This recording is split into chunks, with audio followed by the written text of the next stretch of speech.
Assalamualaikum warahmatullahi wabarakatuh. Izinkan saya mempresentasikan hasil PPT saya yang berjudul Pemberdayaan Ekonomi Kreatif Digital bagi Generasi Muda guna menghadapi tantangan sektor pekerjaan di era modern. Sebelum memasuki ke pembahasan yang pertama, izinkan saya memperkenalkan diri dulu. Halo semuanya, perkenalkan saya Intan Nuraini dengan NIM 24043010 dari Prodi Akuntansi Fakultas Ekonomi dan Bisnis Universitas Negeri Padang. Pada pembahasan pertama, kita mulai dari latar belakang. Era globalisasi dan revolusi industri 4.0 telah mengubah dunia kerja melalui perkembangan teknologi otomasi, digitalisasi dan menyebabkan berkurangnya sebagian lapangan pekerjaan konvensional, terutama bagi generasi muda di Indonesia. Tingginya tingkat pengangguran usia muda masih menjadi tantangan, terlebih karena adanya kesenjangan antara kompetensi lulusan dengan kebutuhan industri. Di sisi lain, sektor ekonomi kreatif digital menunjukkan pertumbuhan yang pesat dan berkontribusi besar terhadap perekonomian nasional, didukung oleh peningkatnya jumlah penggunaan internet. Lanjut, pentingnya topik. Topik pemberdayaan ekonomi kreatif digital bagi generasi muda sangat penting karena memiliki potensi besar dalam mendorong pertumbuhan ekonomi nasional sehingga menciptakan peluang kerja baru. Perkembangan ekonomi digital yang pesat membuka berbagai jenis pekerjaan berbasis platform digital seperti content creator, eh, e-commerce yang mampu menjadi alternatif sosial untuk mengurangi pengurangan di kalangan generasi muda. Lanjut, tujuan penulisan.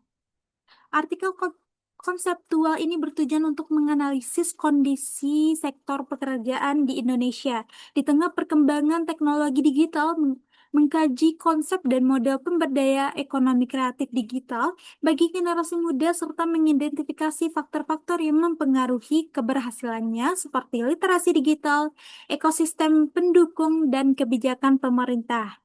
Selain itu, artikel ini bertujuan untuk merumuskan strategi integrasi literasi digital dalam sistem pendidikan dan memberikan rekomendasi kebijakan bagi pemerintah, institusi pendidikan, dan pelaku industri, serta komunitas pemuda guna menciptakan ekosistem ekonomi kreatif digital yang inklusif, berkelanjutan, dan berdaya saing global, sehingga dapat mendukung pencapaian SDG 8 di Indonesia. Selanjutnya, konsep ekonomi kreatif digital. Ekonomi kreatif digital adalah kegiatan ekonomi yang bermanfaat, kreativitas, dan pengetahuan dan teknologi digital sebagai sumber utama dalam menciptakan produk dan jasa yang bernilai ekonomi. Di Indonesia, ekonomi kreatif mencakup 17 subsektor seperti aplikasi, game, desain, fashion, film, musik, kuliner, serta periklanan. Perkembangan platform digital seperti YouTube, Instagram, TikTok, Spotify telah mendorong transformasi sektor dengan membuka akses pasar yang lebih luas.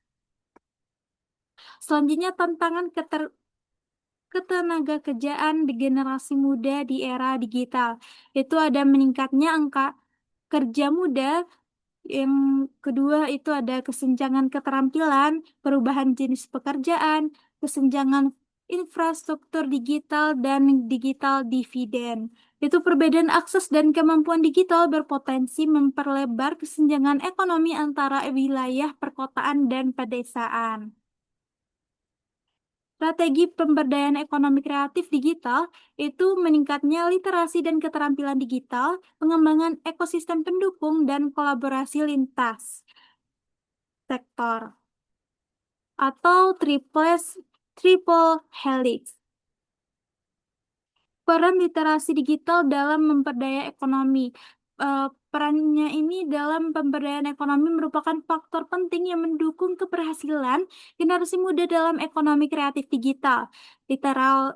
Literasi digital tidak hanya mencakup kemampuan keamanan data, etika di dunia digital, serta menciptakan konten yang bernilai, tingkat literasi digital yang baik, dan membantu generasi muda mengenali peluang bisnis online, memanfaatkan teknologi untuk berwirausaha dan membangun jaringan profesional. Jadi, dapat saya simpulkan, pemberdayaan ekonomi kreatif digital bagi generasi muda merupakan strategi yang penting mengatasi tingginya pengangguran dan kesenjangan keterampilan yang tidak sesuai dengan kebutuhan industri. Keberhasilan pemberdayaan ini memerlukan memerlukan meningkatan literasi digital, pengembangan ekosistem pendukung, kolaborasi antara pemerintah, dunia usaha, dan institusi pendidikan, serta kebijakan yang adaptif terhadap perkembangan ekonomi digital. Upayanya tersebut itu juga sejalan dengan pencapaian SDGs tujuan ke-8 tentang pekerjaan layak dan pertumbuhan ekonomi. Oleh karena itu, pemerintah perlu memperluas program pengembangan talenta digital dan infrastruktur internet. Institusi pendidikan perlu memperkuat pendidikan serta kewirausahaan digital dan penelitian lebih lanjut perlu dilakukan untuk menghasilkan program pemberdayaan yang efektif, inklusif, dan berkelanjutan bagi generasi muda. Mungkin hanya itu yang bisa saya eh, jelaskan dari PPT yang setelah saya buat. Akhir kata, wabillahi taufiq wal hidayah. Wassalamualaikum warahmatullahi wabarakatuh.